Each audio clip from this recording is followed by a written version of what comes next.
Okay, now it's ready. Okay. Freeman, Here. Berkowitz, Here. Costa, Dean Schlappman, Hickey, Here. Mitchell, Here. Butler. Here. We have a quorum. Okay. Can I get a motion for approval of minutes for February 6th? All in favor? You have to do a roll call. Oh, I'm sorry. I was on a roll. Yeah, Okay. Roll call? yeah. Freeman? Freeman, Yes. Berkowitz, Yes. Costa, Dean Schlappman, Hickey, Yes. Mitchell, Yes. Butler. Yes. Motion passes. Okay. We have no old news, old business. We have lots of speakers today. So for new business, we have Deputy Chief Dan Jungles, and we invite him to speak. Just click the little person on there and. Good morning. Morning.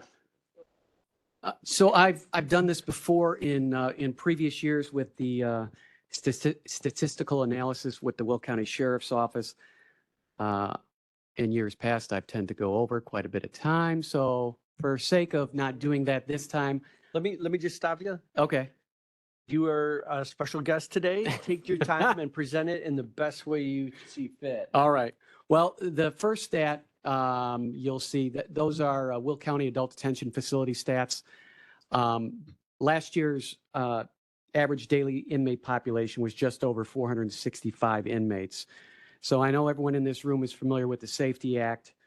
Since that was enacted, the difference in inmate population at the jail is roughly about 145 inmates. So we have 145 less inmates than we did prior to the Safety Act. And that's been dropping down every year. But if you look at these stats, one of the biggest, I guess, concerns of individuals were that no one's going to be going to jail now. But compared to 2023, we actually took 436 more inmates into our jail than we did the previous year. So, but however, we're getting rid of inmates just as fast. So even though more people are going to jail, they're getting kicked out as well because they are having those hearings with the judges to, we're only housing the most violent offenders.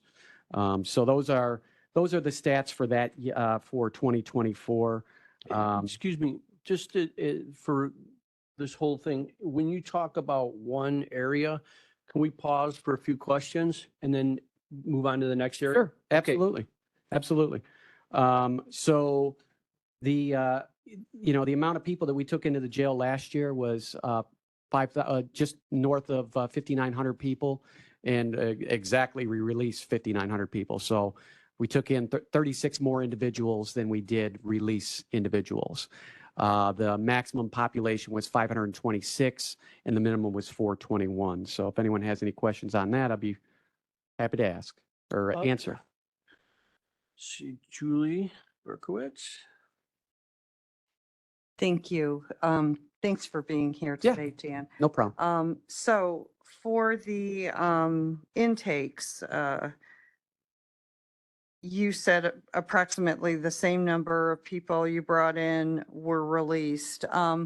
What are the recidivism rates for this population? Do you have that information? I do not you- have that information. That But you must when they come in. I'm sure the jail maintains that kind of information. Okay. But I I think- didn't ask for Okay. I anything think like that. That's something we need to know. Okay. So out of those 5,900 people, were 10% of them first offenders? Were 30% of them repeat offenders? I think that's important Oh, to absolutely. understand. In addition to that, I'd also like to know what type of crimes, the data on the crimes that have been committed, especially when you're looking at repeat offenders. if they're going out and it's assault and battery and they've been let out 4 times and they've got 4 separate um, um, incidents, well, that's a lot of people who have been impacted Sure. by that policy to release them. But that's the information we need to be looking at. I think Okay. that's Yeah, very important. not a problem. That's instrumental to public health and safety. And so, And I will go over some of the stats for the unincorporated areas here in a little bit. It's not okay, you know, I don't have the city of Joliet's arrests or Mm. Crest Hills or Shanahan's or whoever the case may be. I don't have any of that information because we only maintain the stats for unincorporated. so what type of data do you keep if they transfer a prisoner to the county? You must get, Well, yeah, I mean, we just have like what they were arrested for. Okay. But that's kind of the So, extent of it. I think we're going to get into some more of that, Okay. answers for that and a couple more. Thank you. Yeah, I factors just here. don't want to confuse anybody when So- I give some of those stats. So one question I have is, because I'm kind of confused here, it's, it says, the intake in output is roughly the same, but it said a 76.47 decrease in daily population. What does that mean to the workload of our staff, our deputies in there? Is it Sure. is it the same? Is it less? Is it more? Because Well, some percents can be deceiving. Oh, yeah, absolutely. I mean, the biggest change, I mean, the most obvious change is obviously from when the Safety Act was enacted, we had X amount of population. Now we have less of a population. So we used to be getting killed every day with overtime at the jail. We were forcing 15, 16, 24 people for the next shift. That doesn't really happen anymore. So because of there's less population in the jail, we are spending less, we are having less forces for overtime.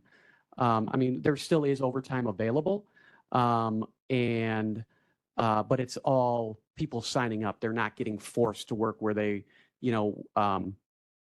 get held over for 16 hours. Okay, interesting. You, I have a question. Micah? Thank you I for that. missed Yeah. Deputy Jungles, I missed the number. You said that on an average you had 100 and how many fewer? 145. 145. Yeah, Thank if you want the exact number, it's 145.44.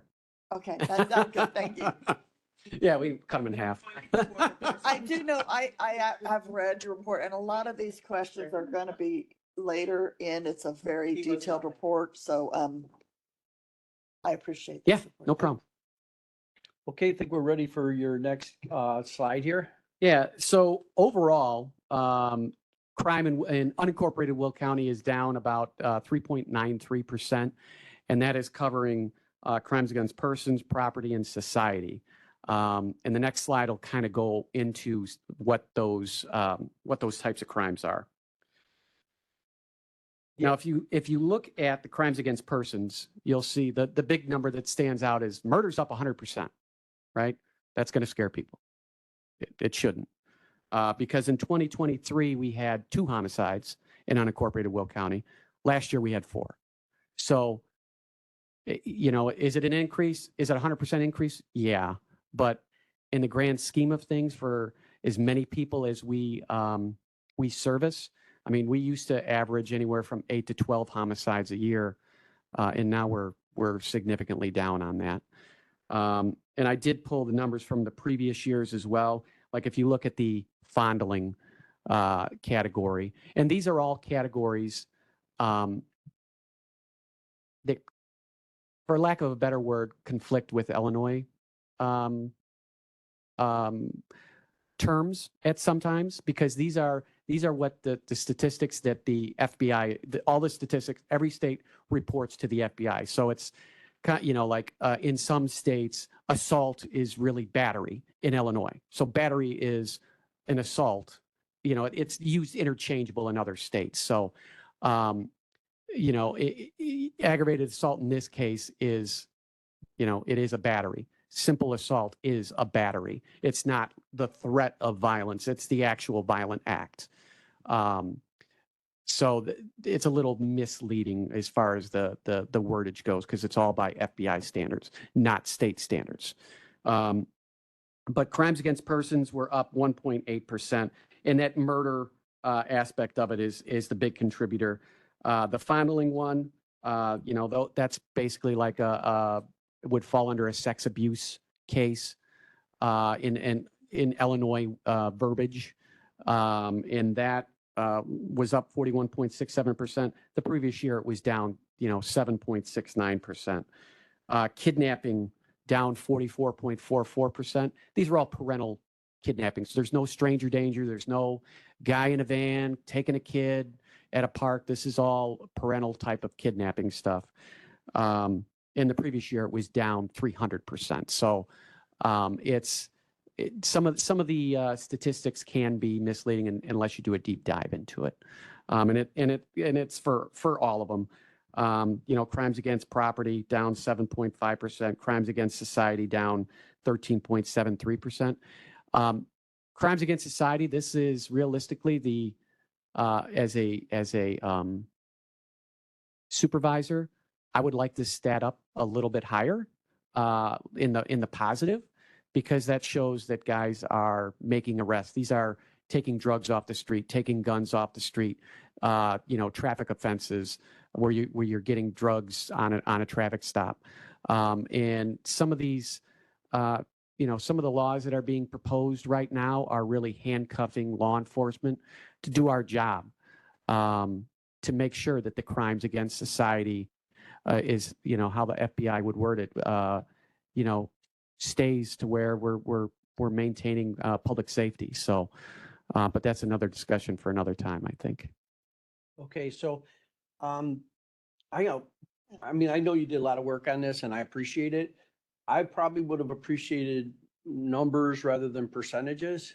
So I don't know did you take these percentages because that's what the FBI said? Yeah, or- no, that's how that's how it's reported, is So- percentages. So we don't have a way of monitoring our own system ourselves, or, because, Everything's done by hand, unfortunately. And it's a very difficult task to do. We are in the development stage of obtaining a program that maintains everything automatically for us. We don't have to number crunch. We don't have to do everything by hand, because going through these sheets can take weeks and/or months to do by hand. and honestly, I can appreciate that, and I support you in your effort to get that. I would love to see Will County keep our own stats for the very reasons you stated, to make sure that they're more accurate, that the descriptions are more meaningful to the people here, so we understand what it is. Sure. And I understand this came from the FBI, but, I don't understand fondling, incest different from pornography and prostitution. Like, why isn't that all in the same area? Just little questions like that. like- Well, so, at one point, we used to only send 13 categories to the feds, Mhm. and that's all we would basically kind of keep track of. Now we're, in the 30s as to what we're sending information to. So, that's something we don't have control over. Okay, well, maybe next year we can get it to where, we could get the numbers. Cause like I said, it's hard to really, like you said, if it's 2 murders or 100 murders. Sure. And it goes up 100%, it means the same thing. Right. And then if you put down extortion, the same thing. Right. So you could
Why don't we turn off our mics until we reboot the system, just in the event it comes up and.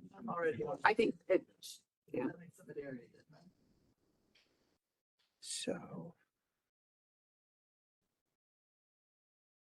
your way. oh, you're okay. We're back live online through the computer right now. If there's anybody listening online through the audio for the computer, we are having some technical issues here in the room and we're working on reestablishing connection.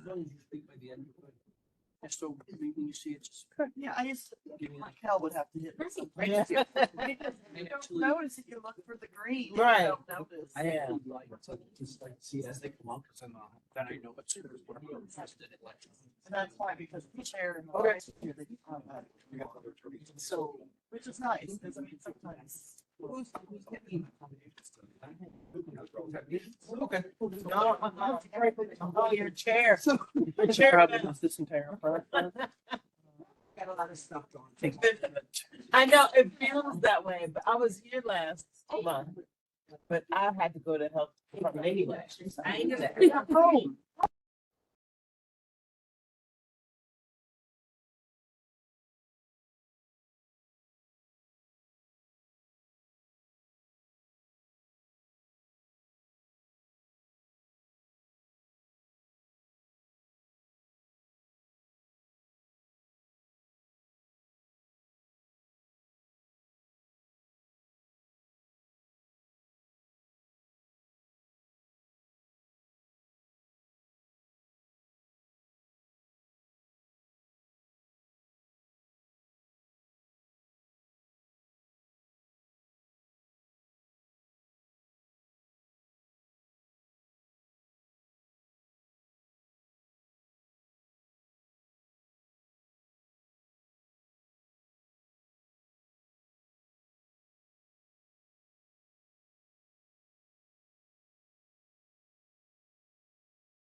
Test one, test 1, 2.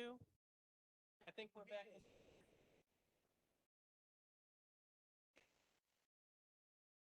Okay, we're gonna get back to business here. All right. we have land use. Al, please. Kelly, wait. Okay. It's good to see that the statistics on crimes against society and property have gone down. I agree. Let's get some whole figures, some actual numbers versus percentages. But what I'd like to request is a list of maybe the laws that you feel are handcuffing our sheriffs from being able to kind of carry out and continue to prevent crimes against society. Bigger discussion for a bigger day, but if you do have some thoughts on that, please pass it along. I'd like to study it. We've got a legislative agenda. I'd like to see what we can do different in the future. Hold on one sec. There are several bills that are being proposed right now that are utterly ridiculous. So, legalizing prostitution is one of them. The Illinois Sheriff's Association came out against that recently.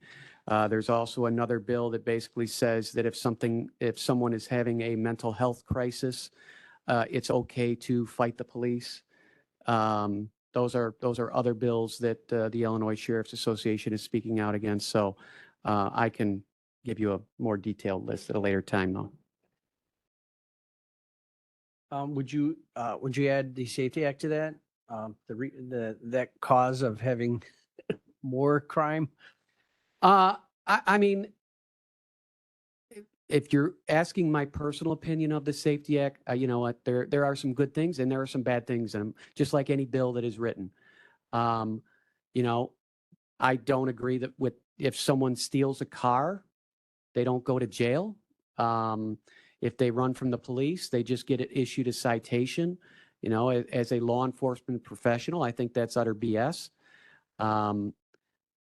At the same time, if Micah goes out and murders someone and she's a millionaire, and I go out and murder someone and I don't have a pot to piss in, and we do the same crime, that's why we have the Safety Act, because she can bond out and I can't.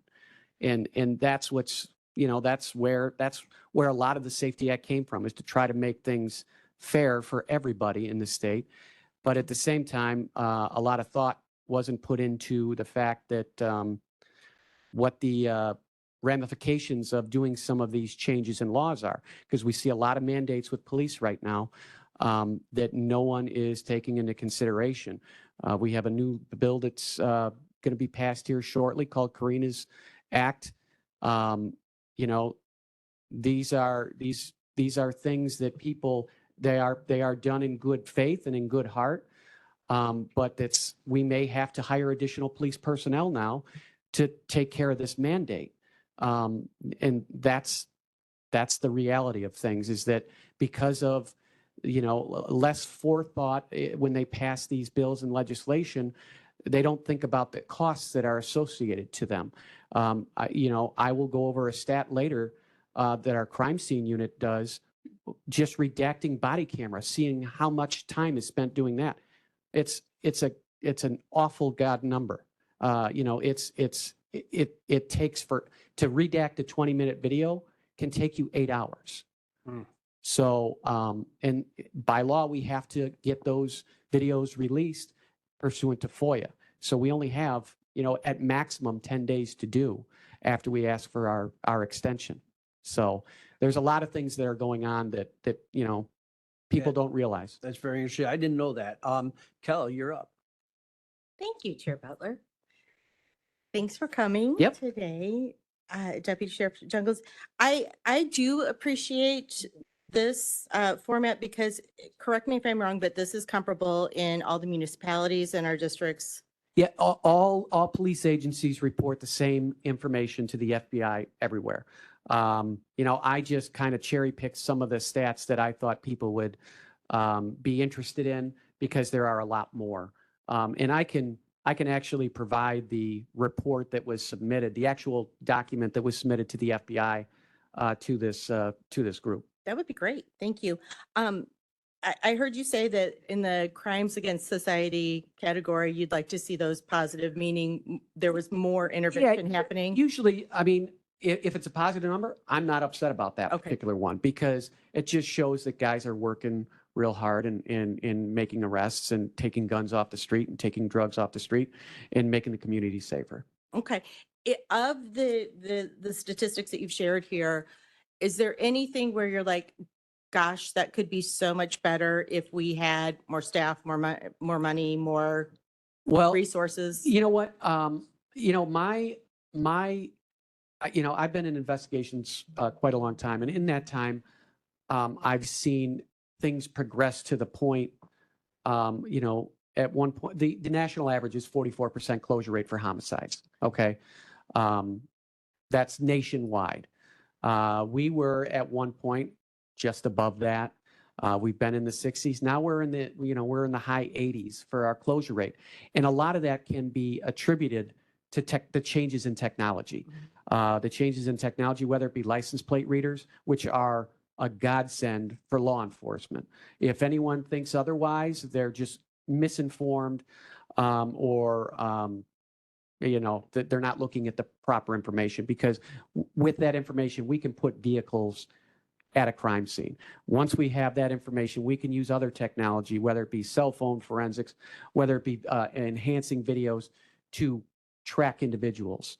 And a lot of that occurred, especially, I mean, everyone's familiar with the 8 murders that occurred last year in Joliet, where we tracked a gentleman, I don't even want to call him a gentleman, down to Texas, fleeing to Texas. There was luck involved in that. There was stupidity on his part, but at the end of the day, it was technology that caught him. And that's where we really need to focus our efforts and our money, is in some of these technologies that are coming out.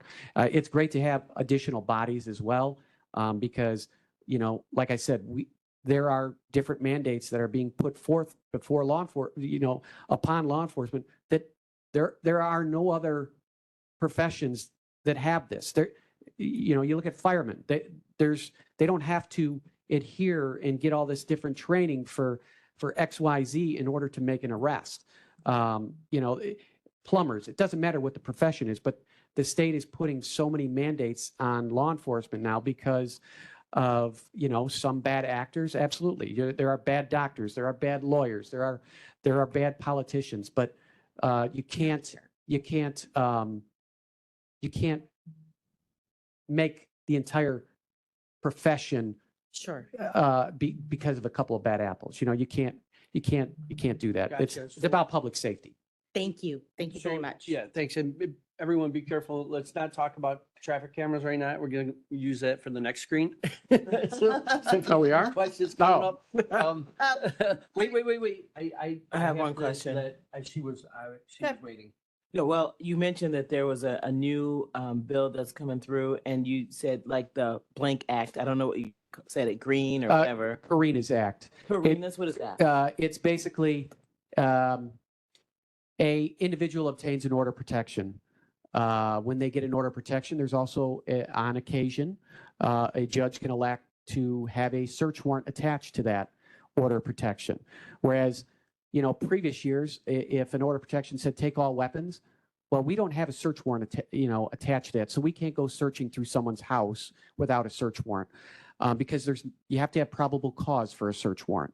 In serving an OP, you don't have that. But with this particular law, judges can elect to attach a search warrant for law enforcement to remove any weapons out of a home. And that's part of that act, because it's named after a woman who was murdered by her, I don't know if it was her husband or ex-husband or whatever the case may be, because law enforcement did not take the weapons out of the home. So that's why we have this act. Great, it's a good intentioned act, but at the same time, we're going to have to treat things differently now, because doing a search warrant on a residence is the most dangerous thing law enforcement can do.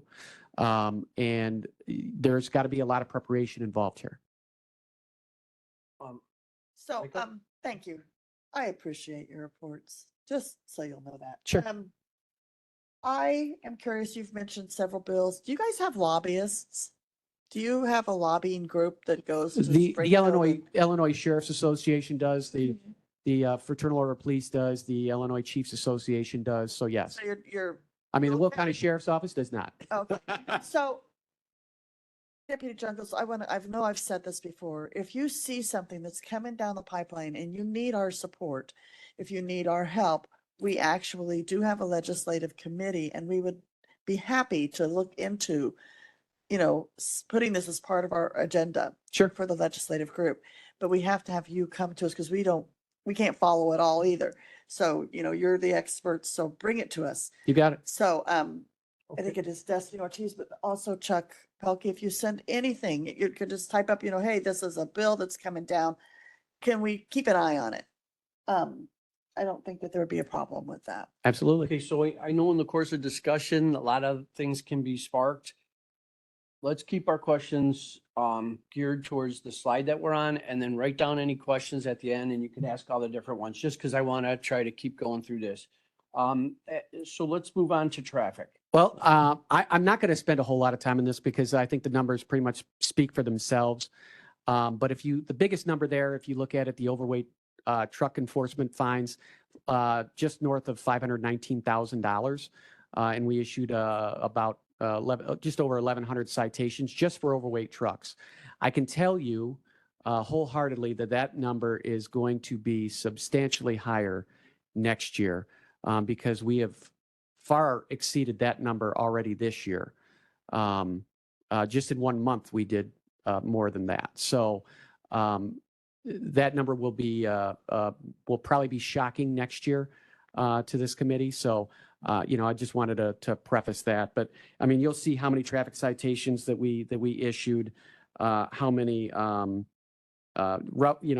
just north of, just over 3,000 were just done by our traffic unit alone. So, but some of the information that's in there is interesting.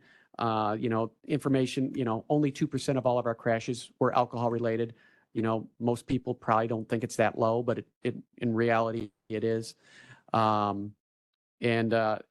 biggest change for us, the most traffic crashes involved age 25 to 29 this time around.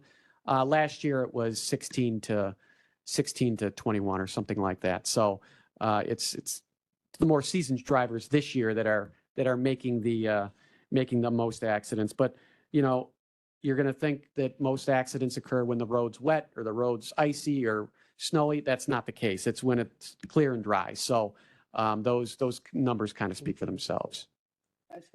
Okay, so I know you weren't going to go over it, but I do have some questions. Sure. myself.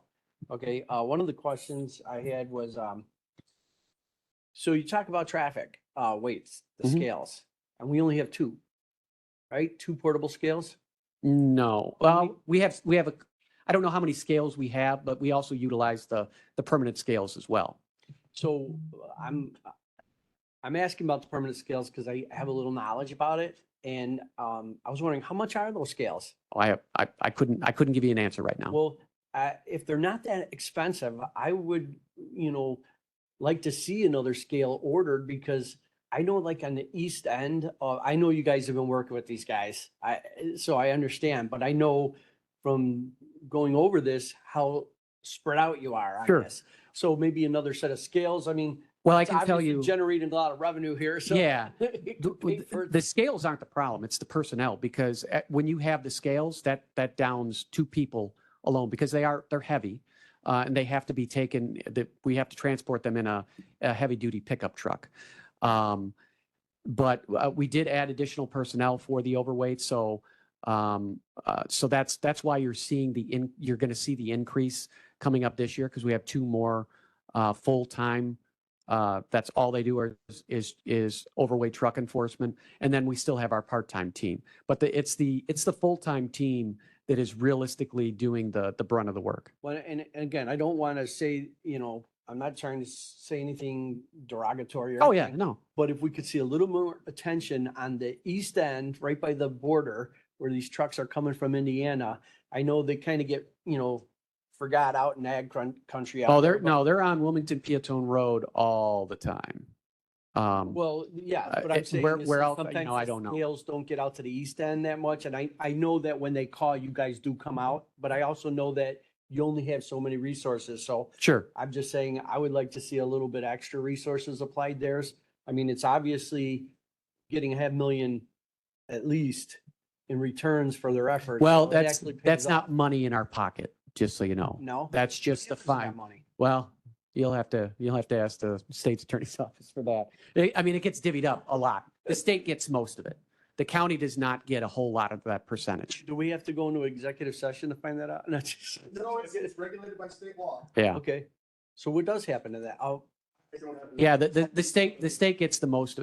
They probably get about 80% of it. okay. Micah had questions? Yes, I do. So, this is possibly my favorite section because it just always baffles me. And I did notice that the age has had changed. Did the time of the most accidents change as well? 'Cause I Just- thought it just was by like an hour. between 6 and 7 Yeah. or something like that. Yeah, So it's now more towards rush hour. correct. Okay. Because I thought, am I crazy? But I wanted to make Yeah. sure because It seems like every year everything kind of flip flops. in my mind, it makes more sense that it's during rush hour. So Sure. thank you. Yep. Well, it'd be nice if we could discover the technology to find out if people are texting, if that's creating an increase. Well, Okay. that's where you're going to find most of your accidents probably occurs because of distracted driving. Okay, so we have no other questions. So if you'd like to move to the next. Yep. There's really not a whole lot of, I mean, they're just numbers on how much the dogs do. We have 8 different dogs. All of them are German Shepherds with the exception of 2. One is a Labradoodle, which is our social service dog, and the other one is a Bloodhound. I have the number of deployments for each and every one of them and how much, they located over $410,000 in currency. Most of that was along the interstates due to working with our gang unit, with our interdiction team and DEA in HSI. So, that's for your, I guess, reading pleasure because there's really not a whole lot to. So I just want to give a shout out for Lizzie because Lizzie is a beautiful bloodhound. We've seen her at a lot of parades and stuff Sure, like that. sure. Yeah, the dogs, I mean, everyone loves the dogs and none of them are, Aggressive. they're not bite dogs. They are working dogs. I mean, if they're going chasing after somebody, I wouldn't necessarily want to get in their way, but but they're not trained to bite. So I noticed on these statistics that they had here for these statistics probably don't include what they've sniffed out for gang units and stuff like that, or No, well, this is just what the dogs have done. okay, Oh, but so- it's so- not in combination with other units. Because I would have Yes, imagined with the other dogs would units, be yes. a lot. Yes. Yeah, with other units, yes. Okay. Because most of the dogs work with interdiction, and you'll see that stat a little bit. It's much different than that. Which, yeah, those are huge, and I'm thinking the dogs weren't here. Yeah. Okay, that's good to know. I got you, Okay, Micah. Thanks. So I'm looking at the dogs. I'm looking at the searches and what they've done. Isn't there like a unit for like electronics? We do not That's a have a dog different- like that. different Yeah, there used department. to be one at the state's attorney's office, but that dog is no longer there. Oh, I liked him. Okay, thank you. Yep. I think the nearest one is in Lake County, Illinois. The next slide is just some information regarding the SWAT team. We had 9 different activations in 2029. All were resolved without incident. Most of them were suicidal subjects or search warrants, barricaded subjects, that sort of thing. But if you look at it, most of them are, I mean, there's Romeoville involved, ISP, but most of them are all ours with the exception of a couple. Oh, One quick question about that. On the July 24th of 2024, was that like an incidence of what they call swatting or? No, you know what? I'd have to double check. I believe, oh, no, I do know that which one that is. There was a vehicle that patrol had attempted to stop. They fled from the vehicle. They thought that the person was in this residence because people had said the guy went in there. So they surrounded the building, but it turned out that it was not correct information. All right, thank you very much. Okay. All right, next slide is regarding our fugitive warrants.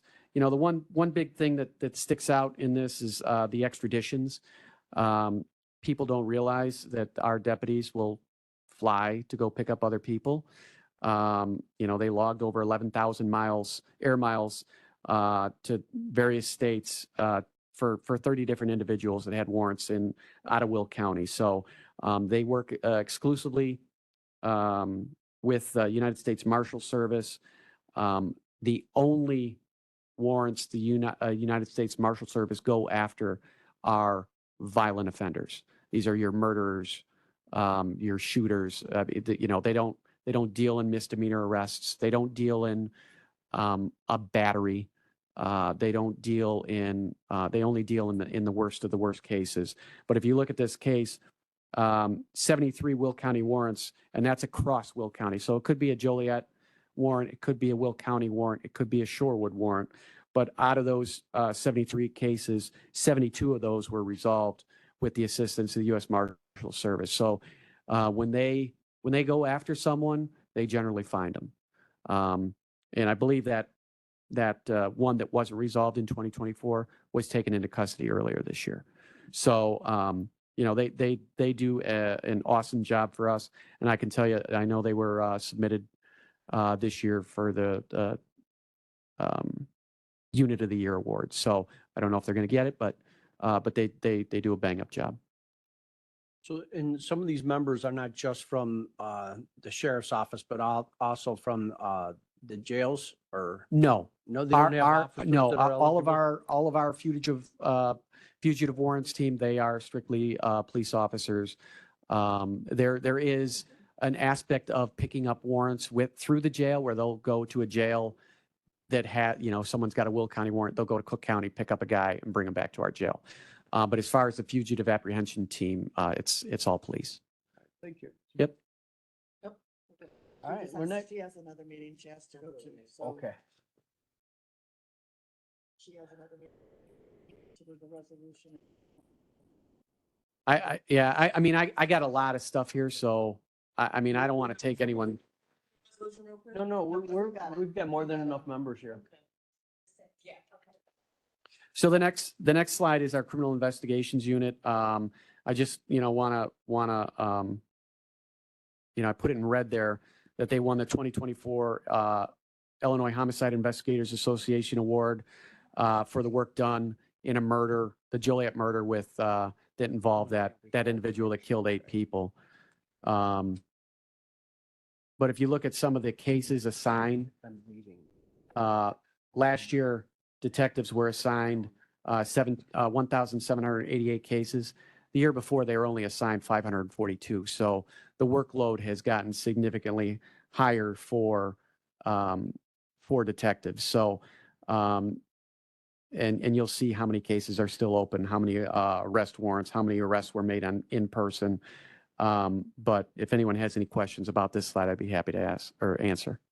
Yeah, I was confused. I wasn't quite sure what administratively closed. Administratively closed basically means there's nothing else we can do with this case. There's no further information. There's no, you know, there's no videos, there's no evidence. We don't have enough to further the investigation one way or the other. So it'll be administratively closed unless there's, you know, further evidence that's developed, whether that be like a DNA hit or something along those lines. Okay, Thank you. 1 second here.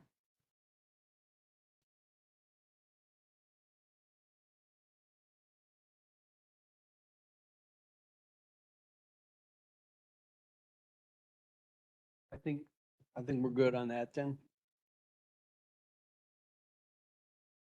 The next slide is just our CSI stats. You'll see there that 207 firearms were seized by sheriff's deputies in 2024. In the amount of items, the amount of cash, you know, you'll see in some of the other slides where there's $400,000 in cash that were taken.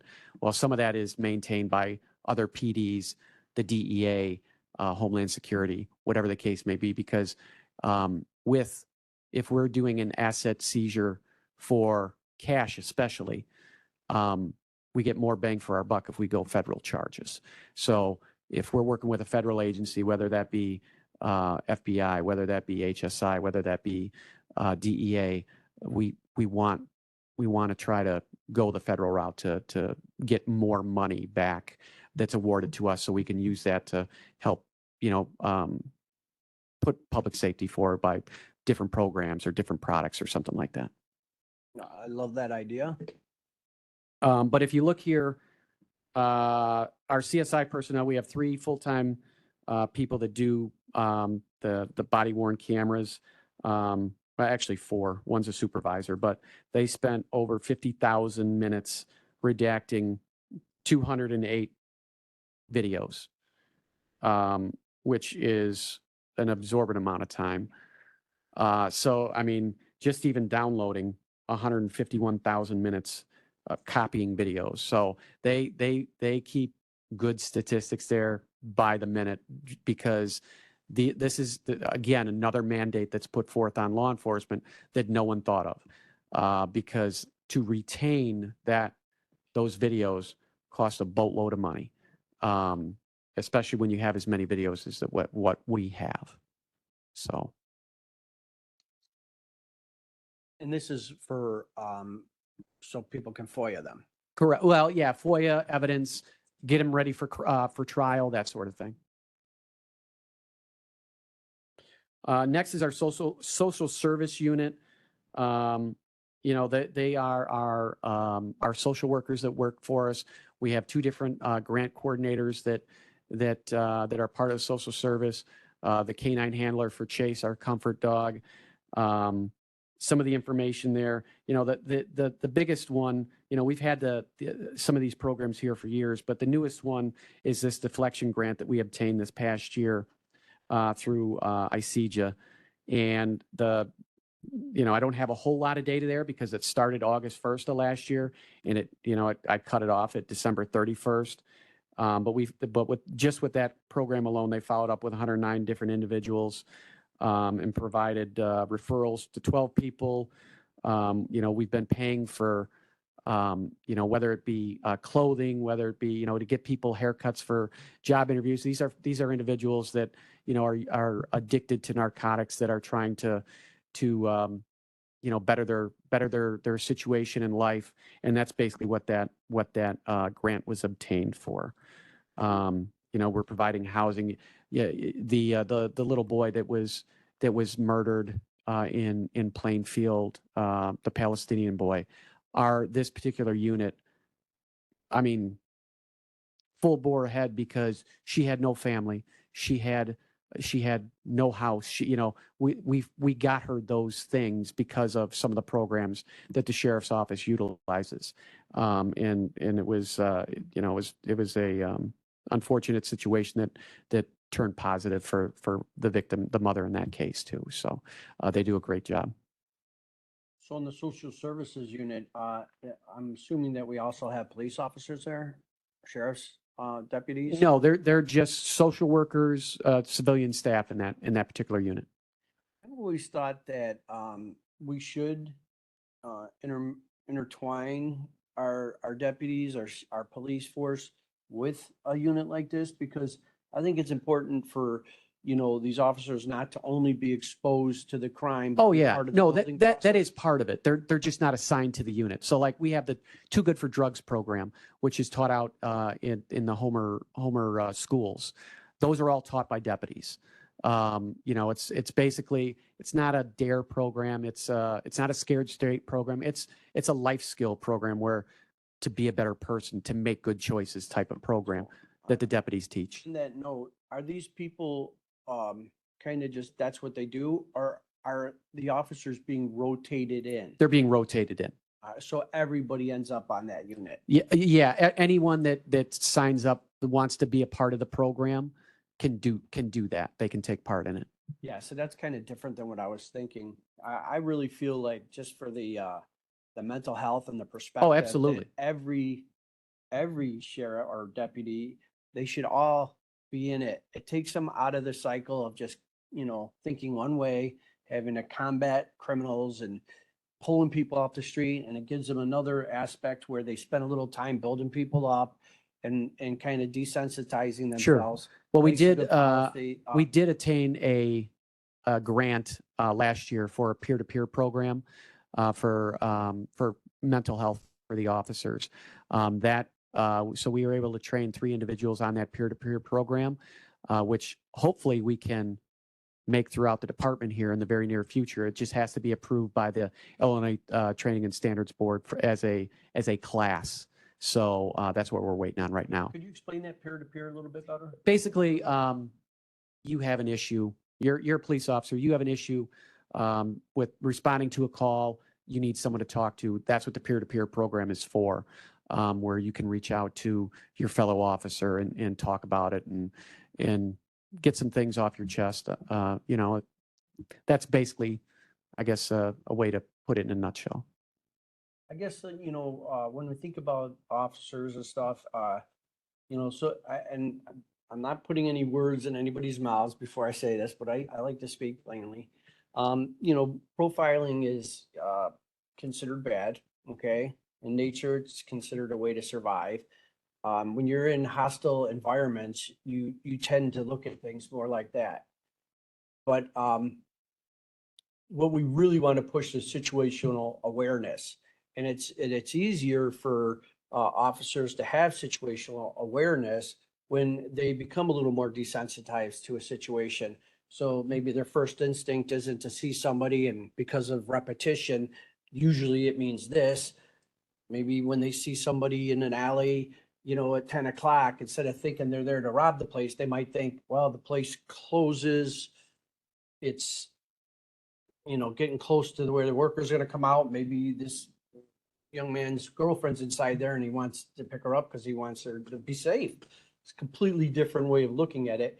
So that's why I think it's important that, especially, sheriffs who are in, higher crime areas, everyone, it'd be just part of the norm, is cycled through this process so that they can get a better outlook or Sure. they become more desensitized. Well, we do Just have, the thought. yeah, no, we offer, our online training. It goes, addresses that very same thing you're talking about. Oh, I'm sorry. Do you have Yeah, I something? So we just came, several of us just came back from NACO, and we, for legislative session, and we sat with, Senator Dick Durbin, and he had congratulated the Joliet first responders for their mental health support. And I think maybe that's what you were referring to, is something that's, I know Oklahoma had at one time at NACO, they had, like an iPad. It had a 1-button feature that would zoom in to or contact to a social worker so that they're there before they get to the hospital. Sure. They're witnessing. And I think that's, where our brains are right now. Gotcha. Yeah, that's something, I heard what you said, but that's not what I was talking about. Yeah, I think they were talking about the paramedics and being able to, have more hands-on once they get in Right. there. Okay, does anybody else have any questions? Oh, sorry. Let's see, 7. Oh my God. Yeah, I'm gonna kind of respond to what you said, Chair Butler, about cycling all of the officers through a program like that where they go into the schools and they talk about whatever. I don't think every officer is built for that. Probably personally know a couple who aren't. Because you are dealing with like more of an education standpoint and how children are and things of a certain nature. And I think there are plenty of officers who do their job on the street and do it well without needing to be cycled through that. And I also think forcing officers to do something like that is also going to open a whole can of worms for what they negotiate within their contracts and how that goes if you're going to force it.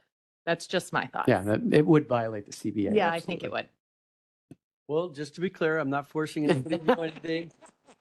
And my response to somebody who's not built for that is maybe that person needs to be desensitized a little bit more. I mean, if you're not built for it, maybe that breaking in and softening up of that outer shell. That's all I'm saying. But I'm not forcing anything. It's just an idea. Are you good? Okay. The next couple slides are just there's really not a whole lot to say about them. It's just things that were seized from our different units, whether it be the gang suppression or our task force partners, which would be DA, Homeland Security, that sort of thing. So if anyone has any questions about that, I'd be happy to answer. But it's just how much money and how much drugs they've seized over the years or over the year. And again, this money is distributed through Well, district attorney goes to them, they figure out where it goes. It Yeah, doesn't well, necessarily go into the vault. Sometimes, well, yeah, some of it does. Others, you have to have a hearing before it's awarded. So some of this money we may never ever see because it doesn't get awarded by a judge through asset forfeiture proceedings. But some of it we will. Oh, sorry. Thank you, Chair Butler. So that is an incredible amount of fentanyl. Mm-hmm. I don't know how many people that could kill, but I know that's an You know what? incredible amount. Yeah, you know what? A couple years ago, I did the math and I put it on the slide. And the amount that I had, it was like 1.8 billion people Yeah. that it could kill. So So- I didn't do the math this time. Yeah, it's so good to see that you're having success in capturing that now. Are you able to make any headway to find out how this drug is being distributed, or is this coming through the mail? Is it coming by person? Do you ever? I mean, most of it, I mean, we are in the middle of, The transportation. yeah, like the transportation hub Yeah. of the nation, you got 80, you got 55, you got 355. That's where they're all coming from, They could, depending on the circumstances, I mean, we tend to make more stops getting the drugs off the street than we do the money, because DEA likes to keep the money and keep us out of it. But that's the realization, though. Do you find much of it in the schools, or was this primarily? Most of these truck- are traffic stops with the various units Okay. or search warrants. Well, thank you for that. And we just want your safety, our men and women out there on the ground. We want their safety and the canines. I know this is just incredible. So thank you for that. Yeah, no problem. Appreciate it. The last one is just our interdiction team. It's all but kind of the same information. This one's our task force officers. So they don't keep as good a stats as I would like. They only maintain stats on certain things for their agencies. So those are the only stats that they would provide me. And they don't bring in a lot of cash, but they seem like they bring in a lot of drugs. Well, the cocaine, DEA stuff like that. they seized over $4 million. Homeland Security just south of 4 million. So that's actual cash that they seize, whether that be from a vehicle. I know they got some out of an airplane last year. So they are busy. And this is just the team that like travels the highways, or? No, that would be the interdiction team, I'm our sorry. interdiction team. These are teams, most of them are based out of the Chicagoland area, that we have one of our deputies or in some cases a supervisor assigned to. Sorry, I moved on the next slide. Oh, no worries. And that's the interdiction one. They didn't get a whole lot of cash, but they did get a lot of cocaine. I like to convert. The feds they do everything by the grams, so I had to convert everything to pounds and that sort of thing. So to make it a little bit easier for everyone to understand, because Right. we're not in the metric system. And this is the team that they just work on the highway. Just the And highway. How does that work? Like, why is that? They are just looking for, they are trained to observe different signs. I don't want to get into what they look for, but they look for specific things on vehicles and, pull people off based on probable cause and, try to get into these vehicles with consent to search. There are occasions where we'll know a vehicle is carrying dope because we are given that information from a CI. But for the most part, they work kind of cold. They are just looking for signs of transport on the highways of narcotics.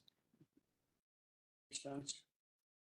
Okay, well, does anyone have any questions about things that we didn't cover? Okay. Now we're gonna move to our resolutions and then, I beg your pardon? That's told me better sticker. Yeah, so, and you can explain them to me, Sure. because it sounded like, There should be only one, right? Okay. yeah. Yeah, the Joliet Township one that was part of our, I talked about that a little bit earlier, the grant that we got through ICEJA.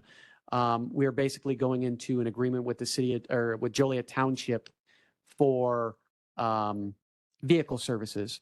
So we will basically pay them to cart around people to various, whether it's a job interview, whether it's to go to counseling, whatever the case may be that falls under that grant.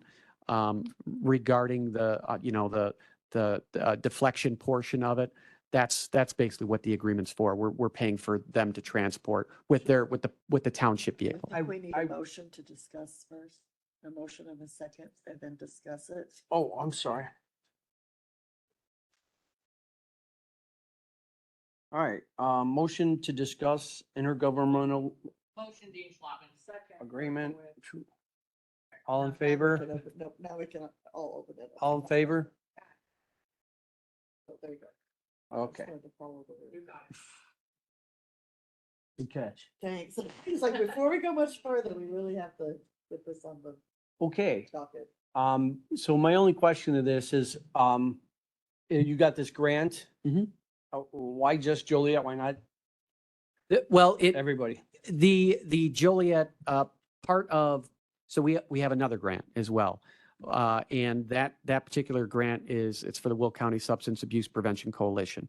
And what has been identified throughout the county is that the biggest problem for fentanyl related deaths and fentanyl overdoses is Joliet Township, is Lockport Township, that particular area.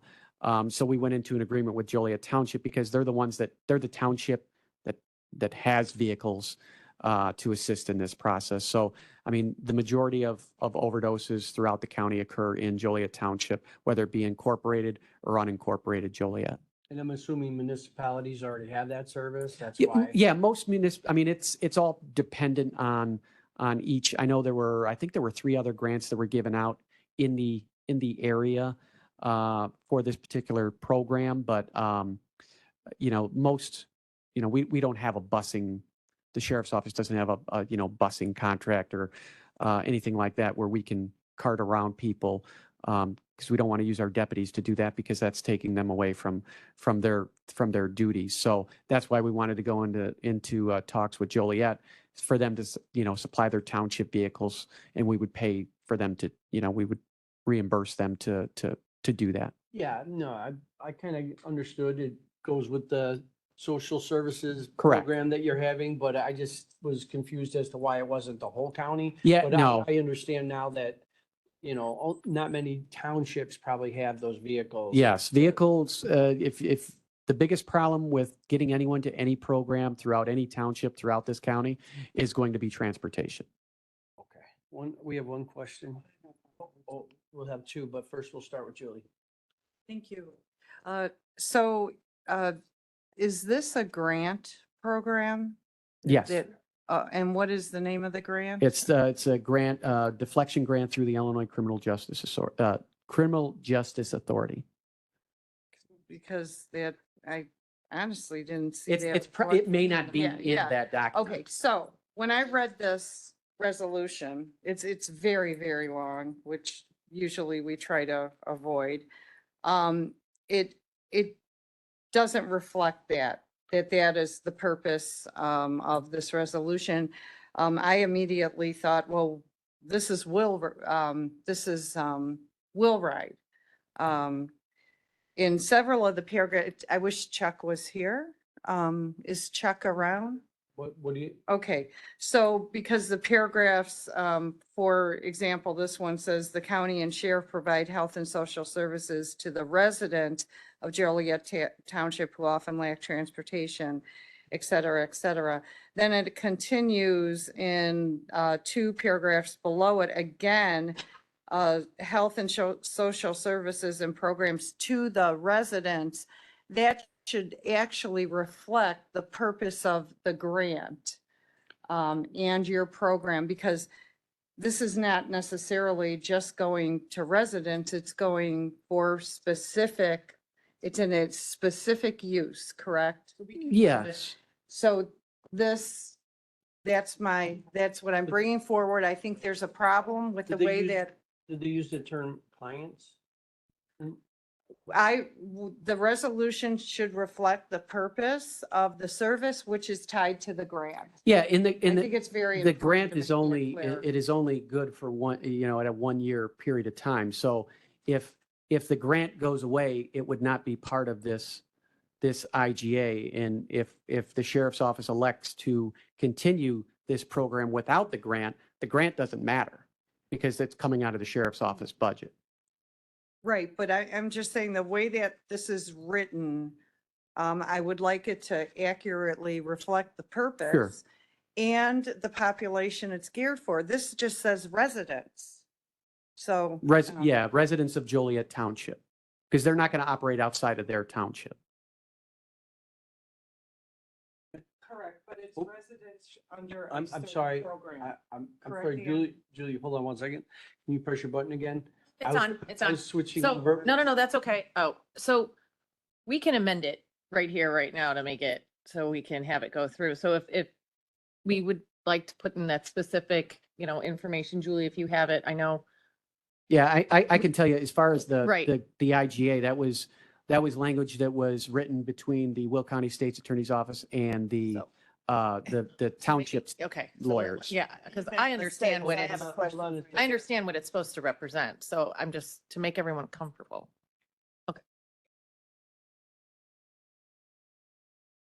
This was language drafted by Joliet Township, brought to us for legal review. This is what Joliet wanted to see. I had spoken to Dan earlier today. I'm not sure whether Joliet has passed it even yet. Brian Wellner, who's the attorney there, said he was bringing it to his board after the state's attorney said it's legally compliant. Could you address the concern about the language that as stated earlier? Would you like her to restate it? No. I'm not sure I understand the question.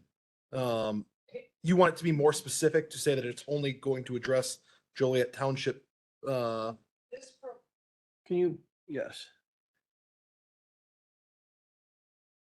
The way the resolution is written, it's to provide transportation services to the residents. It doesn't reflect the grant, the purpose of the population here. So technically, we would pass this resolution, leave it to the discretion of the township. Well, I want to make sure that this resolution applies to your program and the resources are there for the population you're serving, which, Dan, how would you, do they have a, are they on probation or? No, so the people that we're working with, we are actually reaching out to them. And if they want the service, then they're going to ask. So then what we would do is we would reach out to Joliet, hey, this individual has a job interview. Can you take her to Walmart? So the Correct. definition of you reach out to them. Yeah, no one is reaching out to, we are maintaining, Right. Joliet Township is not going to reach out to anybody. Who is them? That's The, what I mean. the people, like, Are they in? within in the your program, yes, Okay, and yes. you're- So like if you Okay, look at okay, the, can I just stop everything for a second here? Hold on, everybody. Okay, so I believe that they have a grant. They're gonna have a pool of money. The sheriff's office is going to ask the Joliet Township to do rides to free up time. And they will use the money from the grant to pay Correct. as per their direction. Dan, you were just about to say, what is it called? No, well, no, like if you look at this report that I gave you on the social service, it talks about the deflection grant during that. Deflection grant. Yeah. Exactly. We've that's served 100, we reached out to 109 individuals. So out of, I think if that's- those 109 individuals, if 5 of them say, hey, can I get a ride to Walmart for a job interview? Then we would contact Joliet, say, hey, can you provide this ride? And we would transfer the money to pay for that ride. And I think that's the important aspect of what Chief Jungles is talking about.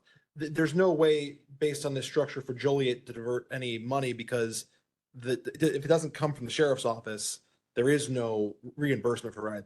The aspect that Joliet Township is here is, as Dan said, they have the buses. The real driver here is the sheriff's office to identify that those needed services. And then essentially, like calling a bus, hey, we need you to take this person to a job interview. Here, we're paying at this reimbursed rate. So Joliet is not authorizing funds for anything unless the No. sheriff's office has put it. So the sheriff is really controlling this. There is no way that they could not do what the sheriff is asking with these funds. Because it's a payment basis. It's not a grant to Joliet. Yes. Chuck, did you hear the conversation? we just Came back in from the language. So I just made a recommendation that I thought I'd like to have this resolution amended just to reflect the program, the purpose which Chief Jungles indicated it's a deflection grant. So So, But I- the deflection hold- grant is only good until July 30th of this year. I So we guess, may, the program, the grant may go away, but we may elect to still continue with the services with Joliet Township. so is there another way to describe the people in this program or? so I can I we don't stop know for what 1 you're- second, please? I'm sorry to, we have our state's attorney here. Does the language address what they're asking properly? Yeah, I mean, there's think it- many whereases, they all Yes, added up I to the think this is language, a so. legally sufficient, obviously, some of the things that are being discussed are more policy issues, but I believe this is a legally sufficient. The main thing that you have to address is how is this working? And it's the state constitution and the Intergovernmental Cooperation Act. Those are your authorizing language. The rest of it, I have no problem with the contractual basis. We did go back and forth and negotiate, like I said, with Joliet Township. Dan and I had conversations about some of the things in there. So the resolution itself, I do not believe is legally infirm in any way. And a lot of those issues are going to be spelled out, A, through the contractual language that's in there, and then B, through, like I said, the sheriff's office exercising discretion. Hey, this is a person that we need to give assistance to. Joliet is really just getting dispatched to help them. They're not making decisions as to how these services are being divvied out. So if we understand now that the language is sufficient, is there any objection to the actual resolution? They have a grant, they have funds, they just want to have an intergovernmental agreement to contract with Joliet Township so that they could give rides so officers can be freed up and don't have to do it. Is there any objection to that? So I do have a concern with the reference. Now you said, Kevin, that this was written by the township attorneys. Correct. Okay. We should have okay. So I mean, This is- I know, It went back and forth. we Yes. typically don't have resolutions that are this long. This is very lengthy. And if you look at item 6, it talks about indemnification, if there's any claims, any actions, any judgments. And that is, I can't even remember a resolution where we had any legal action in it like that. And then number 12 is the same, attorney fees. if either party incurs any legal fees associated with the enforcement of this agreement, I'm just not comfortable with this. So there's two different aspects of this. The resolution is the wherefores and the thereases. This is also the intergovernmental agreement between Joliet Township and the sheriff's office. So the resolution is a different piece than the intergovernmental agreement. The resolution is authorizing the sheriffs and the county to enter into this intergovernmental agreement. The intergovernmental agreement is no different than any other contract that you'd sign for services or goods. So that is not the resolution, in the purest form. This is the intergovernmental agreement that's talking about the indemnification, the attorney's fees. Those are the sort of things that get worked out in the intergovernmental agreement to say, hey, if there's a crash, because that's something we negotiated. If there's a crash and your guy caused it, we're not going to pay your fees to fix your vehicles or get your employees' medicals taken care of.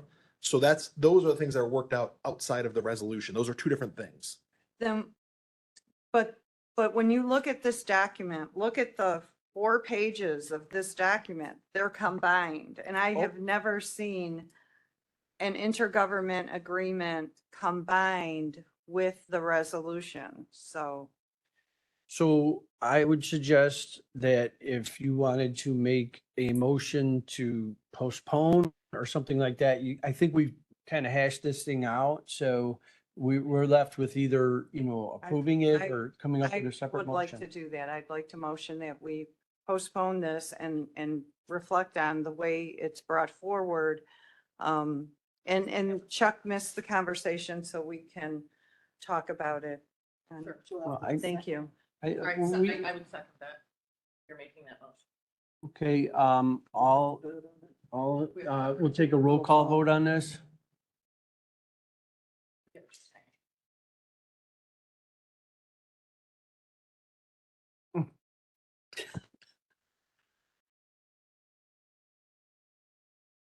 Freeman, No. Berkowitz, Yes. Dean Schlappman. Yeah. Hickey, No. Butler. You're not on this committee? Okay. Butler, Um.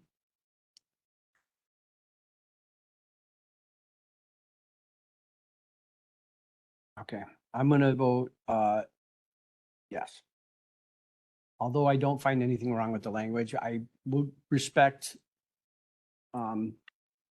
anyone who wants to postpone for more information. motion passes. Yes, it is. 4 is a quorum. Well, Sorry, and I'm doing math. I didn't have a chance to ask my question, but I do want to point out, since it's gonna have to come back, first of all, is this gonna like hinder you guys' work? At least a month, I would think. Okay, and my other one is on section 2B, Roman numeral I or lowercase I. It says transpiration. I think you might want to change that before it comes forward. I'd hate to have it, wait another month to get that fixed. So a scrivener's error check, please. Thank you. Oh, hold on a second. Our state's attorney would like to address the. So two things. We can always fix those even if you had passed it. Those are not, the scrivener's errors, they're not something that would affect the intent.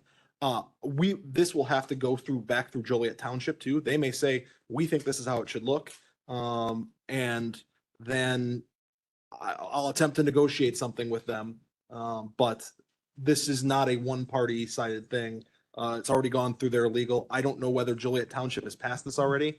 Last I talked to their attorney was he was going to bring it to the board. I don't know when they meet.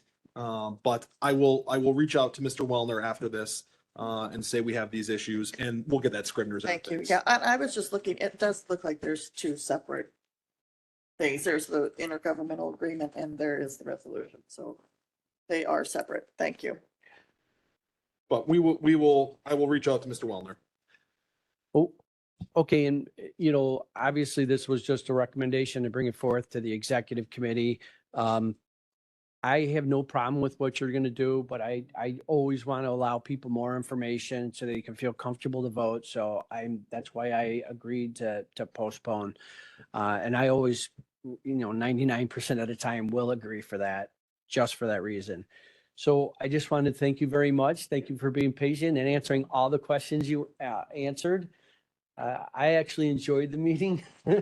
So, and now we can get to the health department who's been waiting patiently, all those people out there. Let's see. So first, Dr. Kathleen Burke for our monthly substance use initiative update. Is that just a report or we have a update? I beg your pardon? Oh, it's a presentation. Okay, whoever. This is not Kathleen, so. Can you hit 9 or 10, 9 and 10?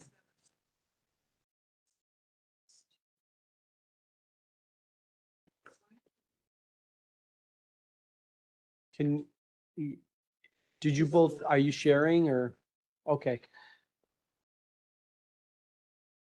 My name is Tommy Dewall. I'm the, Hold- oh, sorry. Okay, so 1 second. Okay, you're both going to be on and please both identify yourselves. Oh, yeah.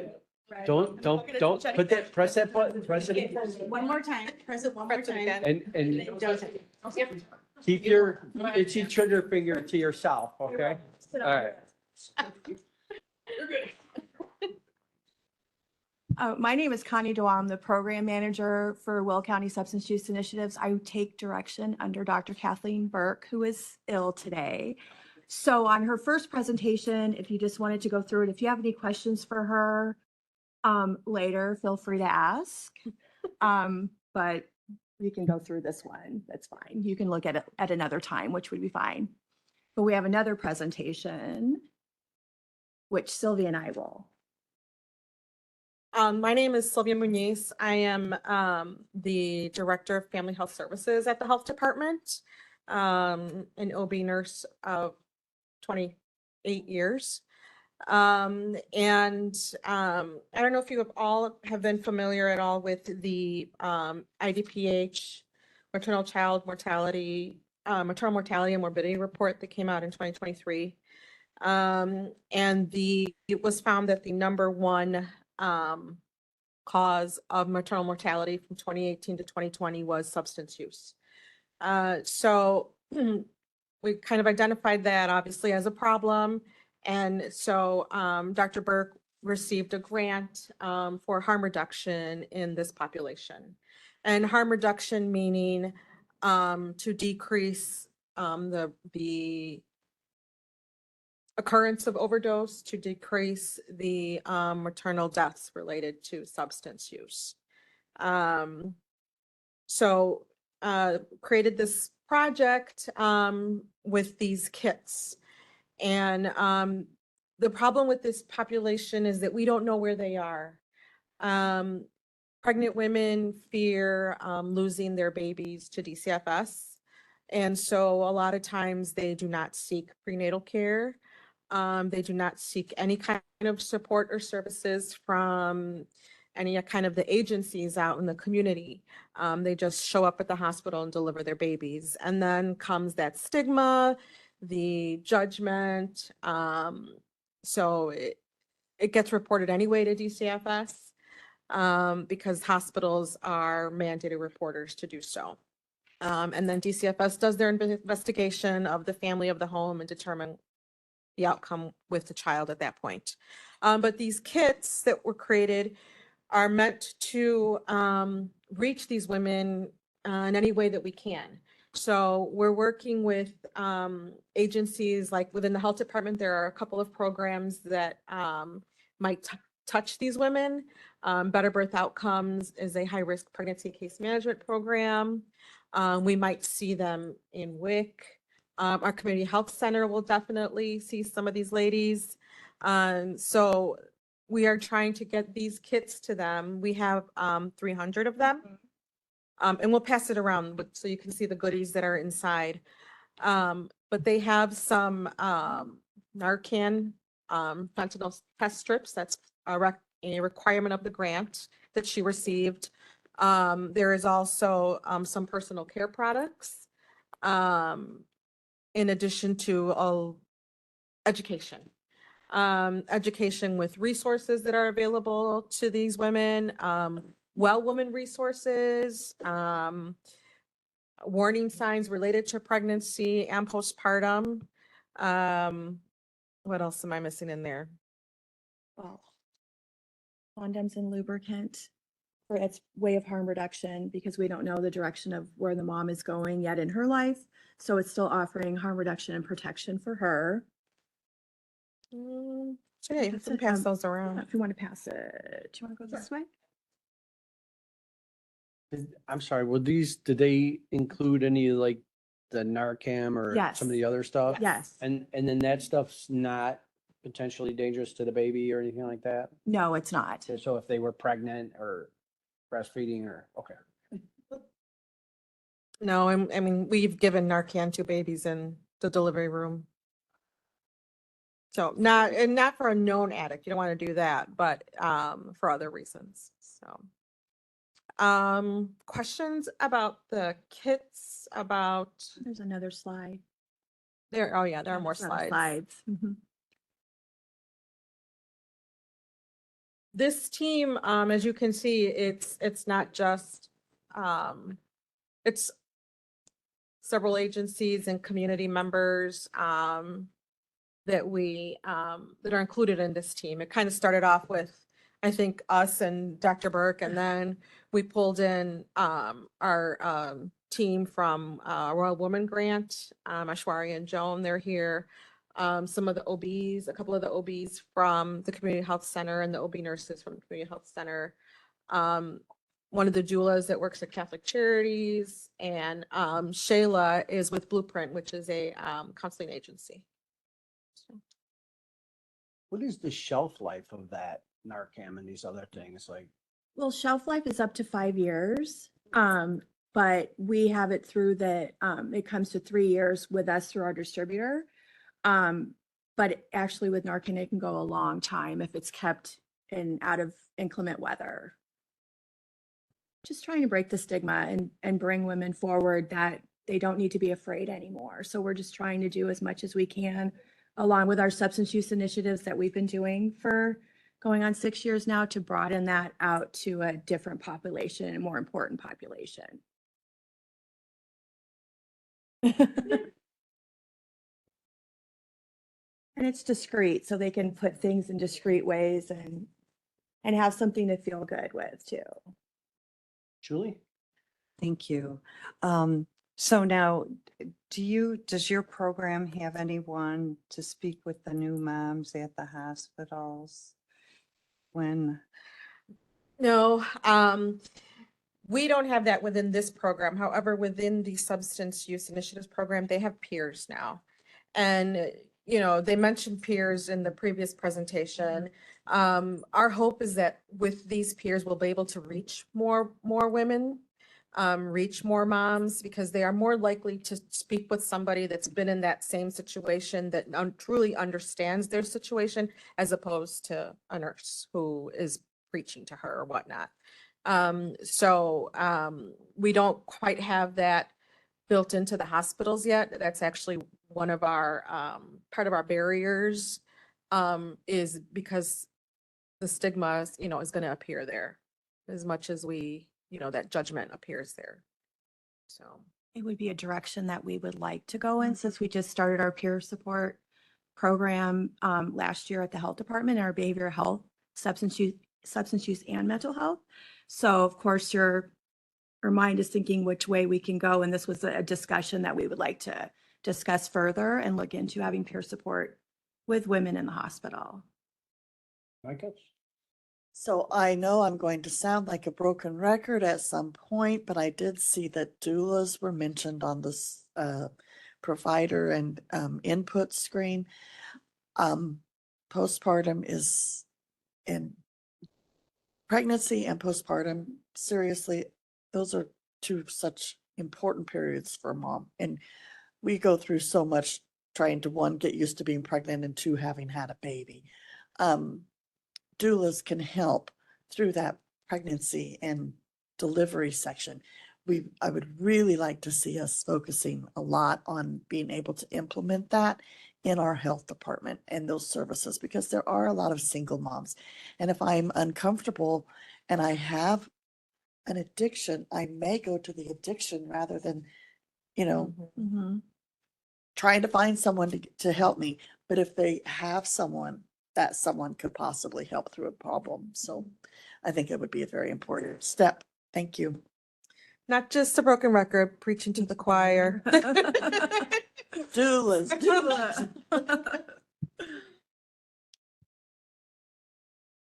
Any other questions? Was that, okay, I didn't know if you had any other stuff to go over. All right, I'm sorry. No, thank you so much. Thank All right, you. thank you very much. We appreciate you coming out. Okay. Back. All right, Elizabeth, do you have anything for us at the health department? Hello, Elizabeth from the Will County Health. My bad. Did you hit the button again? Of course. Okay. All right. Thank you so much for allowing me just to come up and say, and one thing I just wanted to mention is I did put in my report. It's obviously very long, so I appreciate you having the time to hopefully look through it. But the first thing is thank you so much from the health department for bringing the Public Health and Safety Committee meeting on the road to the health department last month. We completely appreciated it. Thank you so much.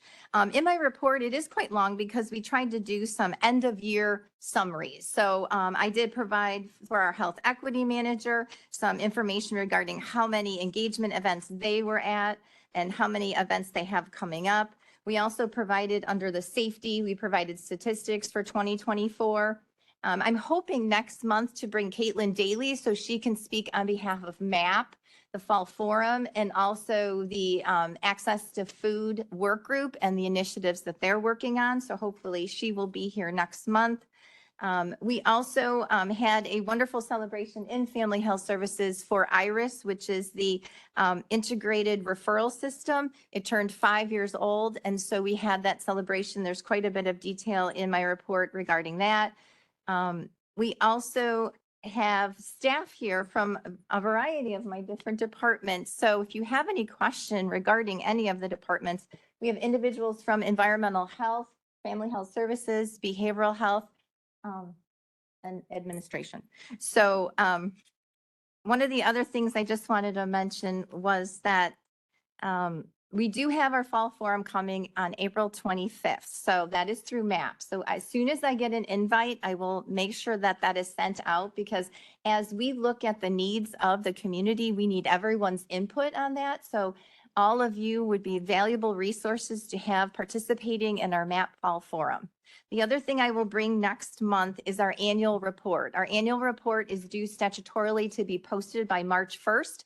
We did put it online as of February 28th, but we don't have the print copy yet. So next time when I'm here, I will be providing you with our annual report. I don't know if you have any questions on my report, but I just wanted to say hello and thank you. It's always nice to have you here. So hello back at you. I don't know that we have any If I may, questions. Mr. Chairman. Elizabeth, any information you have on the fall formal, if you could forward it Yes. to Mr. Pelkey and myself, Will we'll do. coordinate with the board. Yes, I don't have the flyer yet. It's being finalized, so I will get that out. Thank you. We do have a question. I just wanted to say thank you so much for the overview and the tour of the health department. I know it had to have been so much work, but I so appreciate it. And it gave someone new to this position like myself a lot of information that I think it would have taken a lot of digging for me to find out on my own. So thank you very much. You are most welcome. Part of our strategic plan is to get to know you and you to get to know us. That's why we have staff here at the meetings also. So I had introduced them to some individuals before the meeting. They are here in case after the meeting you want to, chat with any of them. But we really appreciate you taking an interest in the health department and the services that we provide. So thank you. Thank you. You're welcome. Okay, I don't see Maggie out there, so, do we have, is Maggie? No? Okay, do we have someone from Sunny Hill? I'm, Nope, put her on, please. Sorry, I thought you knew Maggie said she will not be able to attend today, but you can email or call her with any questions. And any of the members can as well, but she did provide a report. okay, great. I didn't know if somebody else was speaking for her or No, not, so I just I thought I'd. did ask that. I'm sorry to interrupt you. I did ask and she said no, she wasn't going to be sending anyone. Okay. All right, well, do we have any public comment? Nope, no one online? Okay. If there's no public comments, announcements by chair, well, this was a long meeting. I'll try to really observe the content so that I can keep them a little bit more condensed. But the sheriff's, I did want to get through, so it's kind of important. I actually want to highlight a lot of the different departments and without taking anything away from the health department or Sunny Hill or, any of the other stuff. But I do want to highlight some of the other departments so we can kind of get to know what everybody does that's under our purview. But I also enjoyed the tour. It's nice to get to know the people that do the work, and especially when you understand how passionate these people are about what they do, it makes you really feel good about the money that you give them to do their jobs. So with that being said, there's no need for executive session. So can I get a motion to adjourn? All in favor? All right. We're adjourned. Next meeting is scheduled for April 3rd.